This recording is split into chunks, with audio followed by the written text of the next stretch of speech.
Francisco García es abogado de Lobería. Vamos a conversar con él porque fue concejal. En 2008 llevó adelante una acción como concejal de carácter político, pero que tiene que ver con el tema de los intereses de la sociedad. Y esto se vuelve relevante para nosotros, esta historia de 2008, hoy en 2019. ¿Por qué? Bueno, porque esa historia tiene que ver con el actual contador de ley de la comuna de General Pueyrredón, el contador Costanzo. Francisco, buen día, ¿cómo le va? ¿Qué tal? Buen día, José Luis, ¿cómo estás? Bueno, bien, en principio gracias por haber aceptado esta conversación.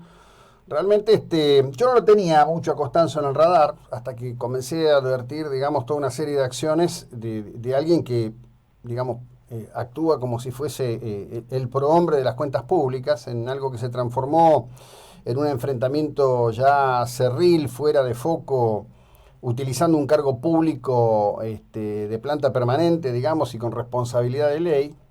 Y tratando de saber quién era, porque Mar del Plata es tan absoluta, completamente y definitivamente generosa, que en general no le pregunta a nadie de dónde vino.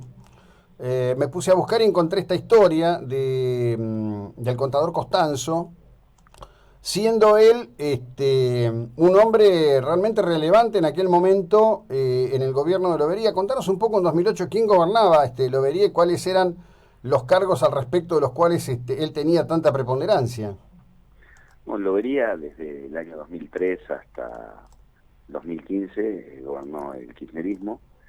Eh, en los primeros 4 años de gestión, eh, el contador fue contador municipal, fue secretario de Economía y Hacienda, y después,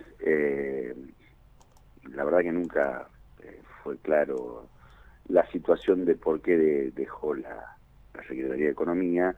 O sea, nosotros le atribuíamos en ese momento algunos conflictos políticos existentes dentro del Frente para la Victoria. Pasó a ocupar un cargo de secretario del Consejo Escolar de Lobería, y en el año 2008, o sea, yo detecto una primera situación haciendo el seguimiento de los decretos del Departamento Ejecutivo, en el cual noto que había reemplazado por 15 días en el Consejo Deliberante. Imagínate que en enero en los pueblos, que tenemos una dinámica por ahí menos visible que de las ciudades más grandes en esa época, el Consejo prácticamente no tiene reuniones de comisión, salvo por cuestiones extraordinarias, o lo que en ese momento asistíamos éramos los presidentes de bloque ante cualquier urgencia que pudiera darse o que se necesitara, pero la verdad que enero no es un mes en el cual hay movimiento legislativo. Entonces, detecto que él reemplaza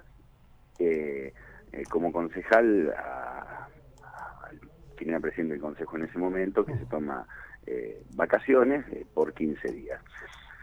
Ante esta situación yo estaba con dudas porque él había sido designado en el cargo de secretario del Consejo Escolar, pero quería ver, porque había sido un cargo con concurso, que en ese momento era un cargo nuevo.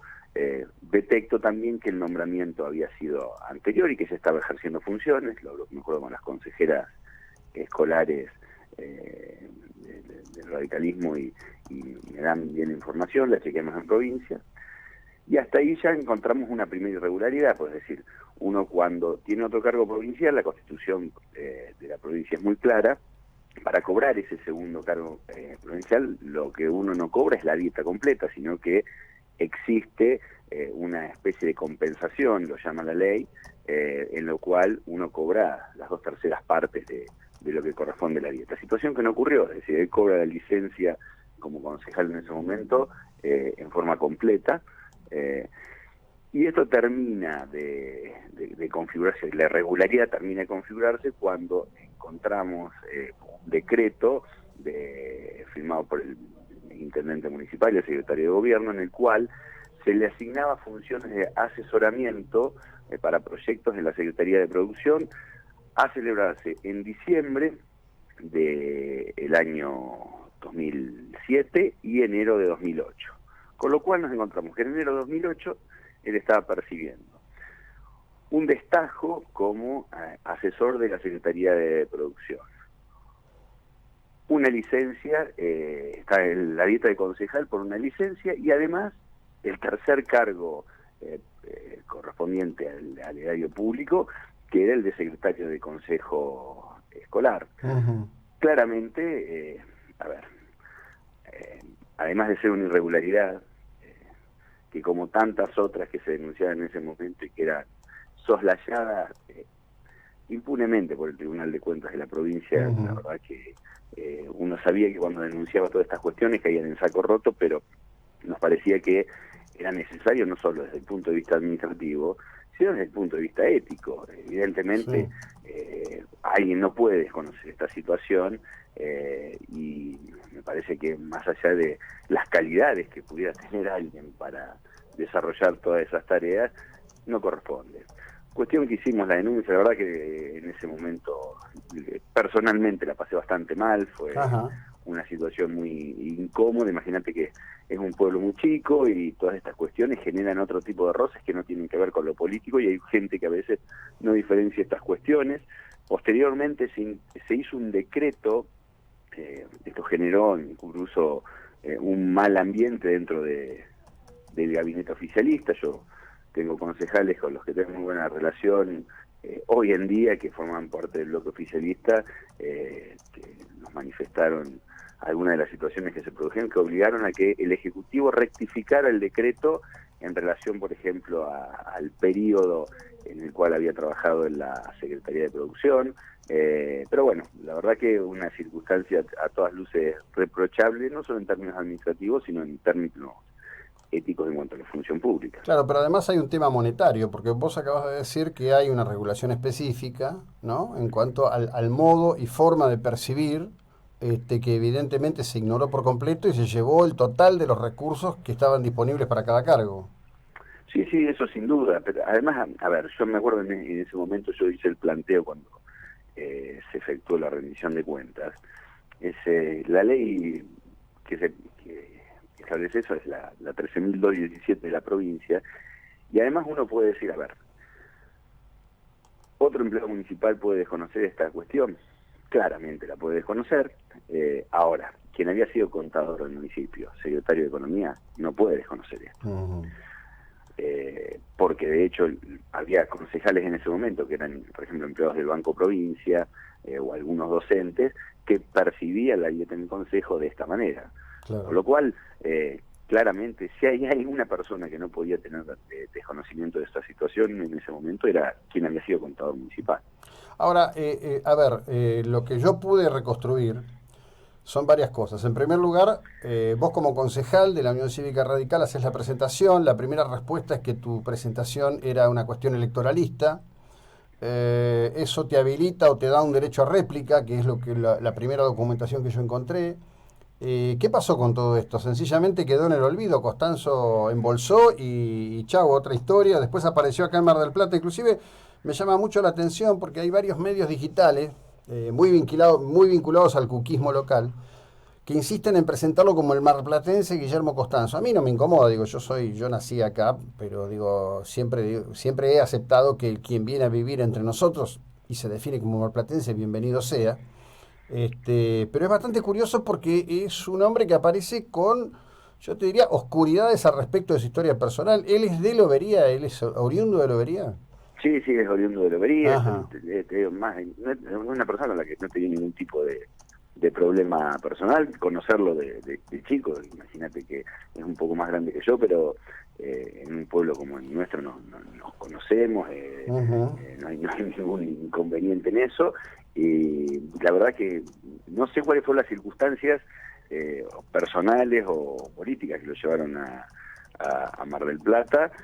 Lo que sí que en ese momento, ante la situación que se dio en varias sesiones, el debate, además de la rendición de cuentas, o sea, yo planteo por qué fue la rendición de cuentas, porque es cuando corresponde Ujú.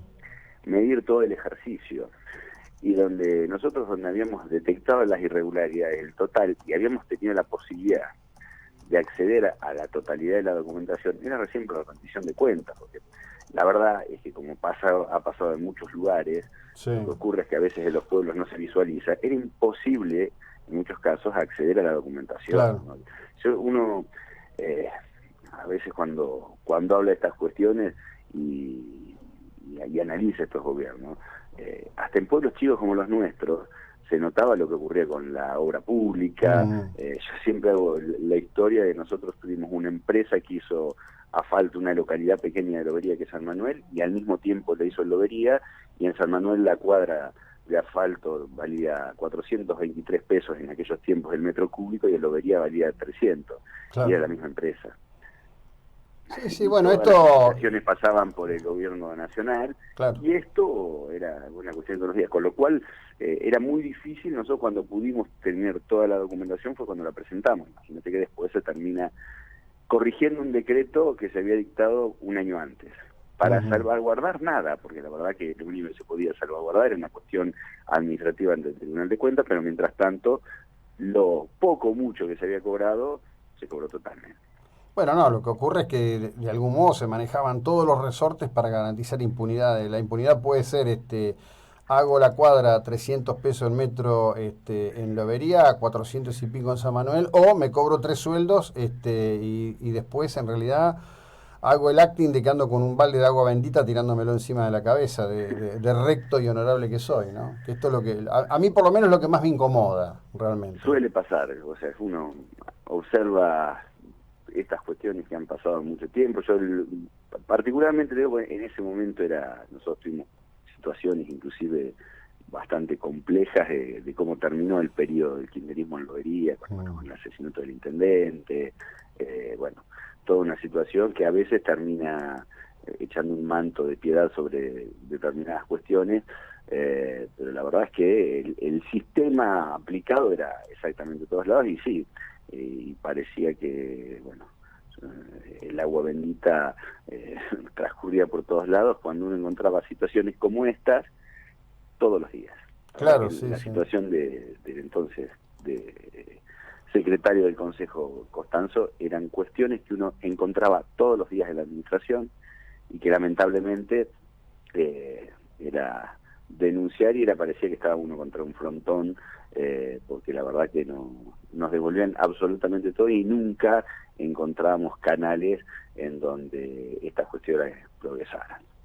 Claro, no, no, no, seguramente. Pero bueno, yo te agradezco que nos ayudes a ilustrar, porque, viste, a ver, vos ejercés la docencia acá en Mar del Plata, ¿verdad? Vas y venís. Sí, sí, sí, sí, sí, Bueno, me acuerdo que lo has dicho. Mar del Plata tiene esta cosa peculiar, en donde de pronto las personas llegan, se instalan, desarrollan. Está bueno que seamos una comunidad que no está pidiendo título de origen a nadie, pero cuando aparece un actor de estas características que permanentemente interactúa con el multimedio de Aldre Iglesias, que permanentemente genera historias y suspicacias y introduce desde un cargo público que debe ser preservado en su integridad estructural de funcionamiento, digo, poder exponerle a esta sociedad de Mar del Plata quién es este sujeto en este caso, yo creo que ayuda mucho a entender muchas cuestiones de la política. Te agradezco enormemente, Francisco, que tengas una buena jornada, muy amable. Gracias, José Luis, un saludo para vos. Hasta luego. Francisco García de Lobería, abogado, es concejal.